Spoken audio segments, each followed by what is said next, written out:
Hoy es jueves 17 de junio.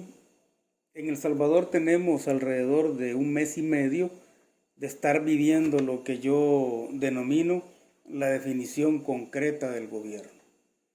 Y esto es así porque a partir del 1 de mayo pasado, el gobierno del presidente Nayib Bukele ya cuenta con el apoyo mayoritario de la Asamblea Legislativa. Entonces lo que hemos estado viviendo en este mes y medio es esa definición concreta de gobierno a partir de algo que se ha dado de facto, ¿no? Y es la fusión del poder legislativo con el poder ejecutivo. Hemos estado viviendo prácticamente la refundación del Estado y lo vamos a decir en esos términos, ¿no? Nosotros creemos que estamos en una refundación del Estado y lo que falta por ver es si esa refundación va a tener los fundamentos suficientes como para convertir al país en otra cosa, en algo muy distinto. En estos días, en este mes y medio más o menos, se han dado una serie de decisiones o se han tomado una serie de decisiones de parte de la Asamblea Legislativa que apuntan a que la lógica política sea distinta. Una de esas nuevas decisiones o de las decisiones tomadas por la Asamblea Legislativa obviamente tiene que ver con sacar de las juntas directivas de las autónomas a la gran empresa privada representada en este caso por la ANEP. Eso podríamos verlo como un intento por ir desmontando el neoliberalismo en El Salvador. Es decir, tenemos un mes y medio de intentos de refundación del Estado, un periodo de transición basado en una refundación del Estado a través de establecer una lógica política diferente que esté sustentada en la fusión del poder ejecutivo con el legislativo y obviamente con el poder judicial.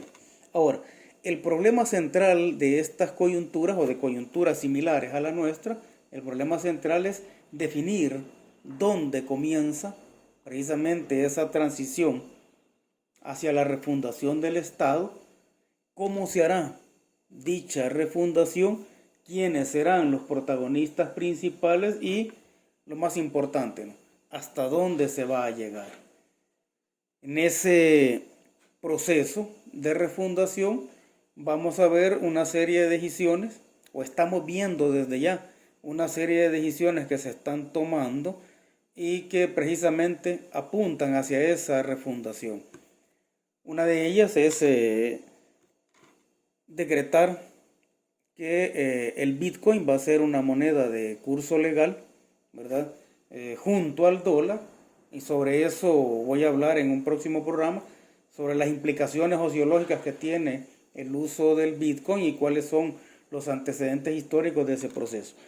Sin embargo, el punto más importante que se va a discutir, al menos desde la perspectiva sociológica, punto más importante que se va a discutir en estos momentos es el punto de la aprobación de la Ley General del Agua.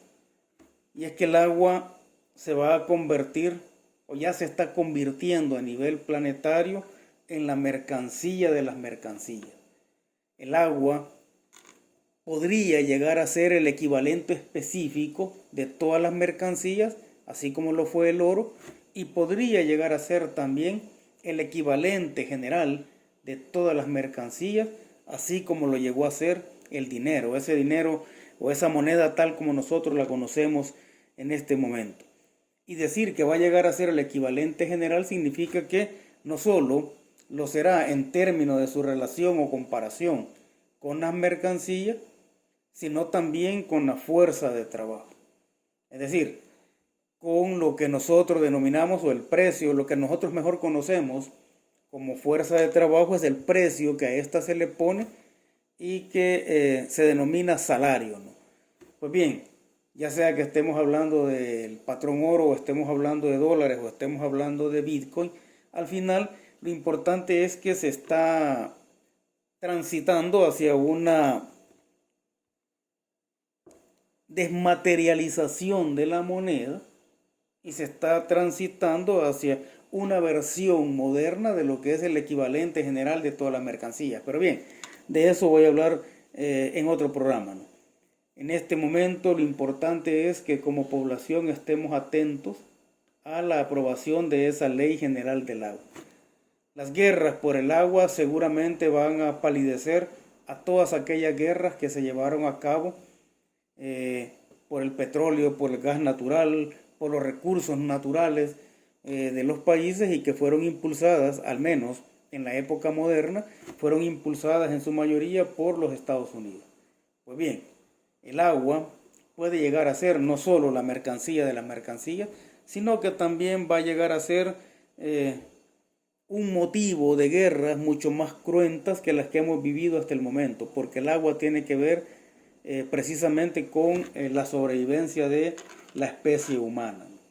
Ahora, el problema fundamental en torno al agua, o en torno a esa necesidad de aprobar una ley que garantice que el agua va a ser un bien público, es que se ha intentado privatizarla en América Latina desde la década de los 80 del siglo XX, ¿no?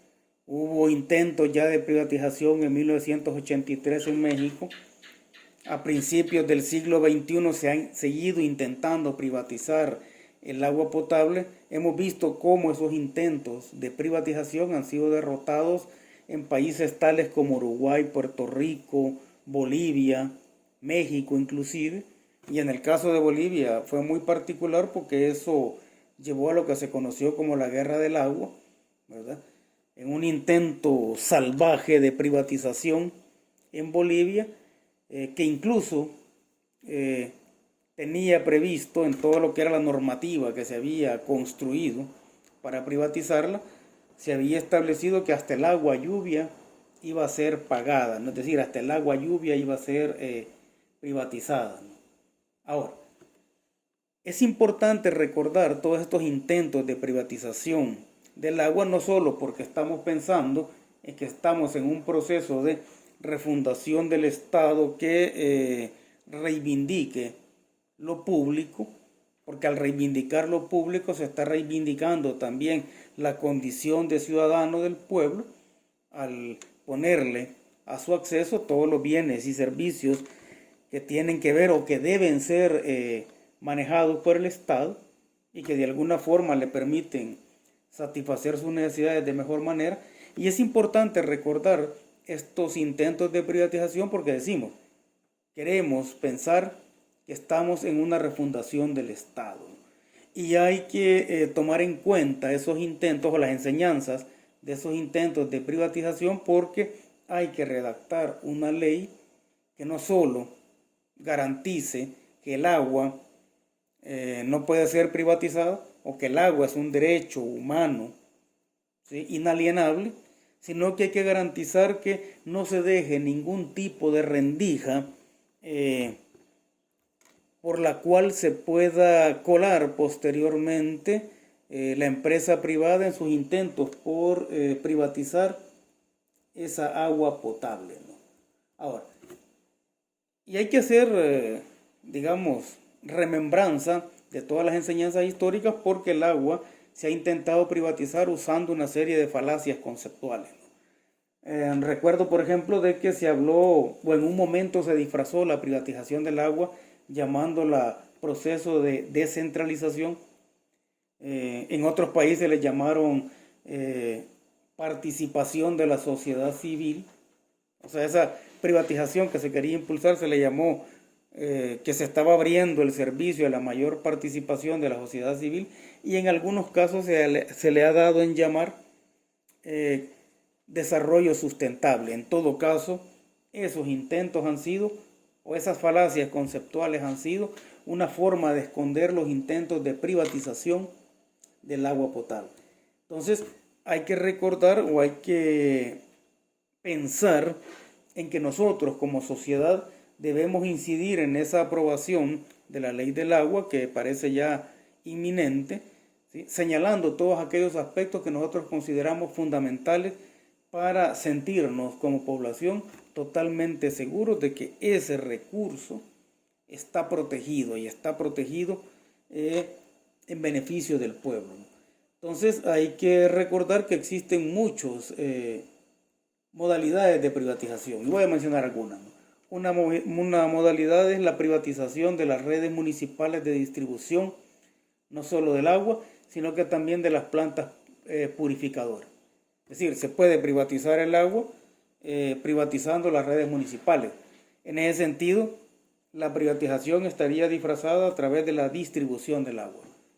El agua podría verse en la nueva ley como un bien público, como un derecho público, pero podría quedar el espacio ahí para que se privaticen las cañerías o toda la infraestructura, y de tal forma que la privatización se disfrazaría de cobrar por la distribución del agua, tal como se hace con la energía eléctrica. Otra modalidad de privatización es privatizar los territorios y bioregiones, ¿verdad? Para que las grandes empresas lo usen de forma monopólica, y las grandes empresas pueden comprar las regiones o las bioregiones más importantes para la captación del agua y a partir de ello privatizarla.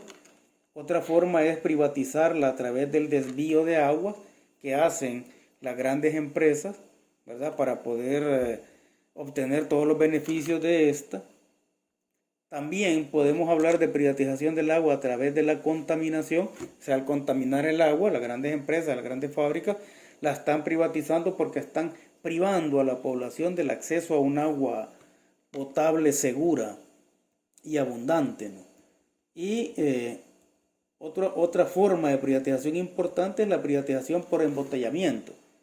A nivel mundial, la Pepsi-Cola, la Coca-Cola, la Nestlé y la Danone son las empresas que se aprovechan mayormente del recurso agua, gastan miles y miles de litros para producir sus mercancías y después las venden a casi 1000 o 10.000 veces su valor. Otra forma de privatización es monopolizando o captando las tecnologías para la extracción y purificación del agua. Y la más importante, ¿no? En el caso de El Salvador, también se ha estado privatizando el agua por la falta de una legislación. Eso es lo que ha venido haciendo, lo que venían haciendo Arena y FMLN al tener durante 15 años una ley del agua que nunca aprobaban. O sea, de facto la estaban privatizando porque no existía una legislación pertinente sobre ese recurso humano. A lo que hay que prestarle atención en esta nueva ley del agua que se va a discutir y que debería discutirse con la población es que el ente regulador de la misma sea mayoritariamente público. Eso es fundamental. Lo segundo es que quede claro que el agua es intransferible, no solo en términos permanentes, sino que también en términos temporales, para evitar aquello de las concesiones que se hacen a veces por 25 o 50 años.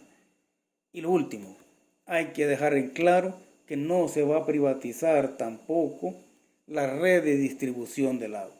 Si todo eso se garantiza y todo eso se le hace conocer a la población, yo creo que esta aprobación de la ley del agua va a ser una señal muy importante en ese proceso de refundación del Estado.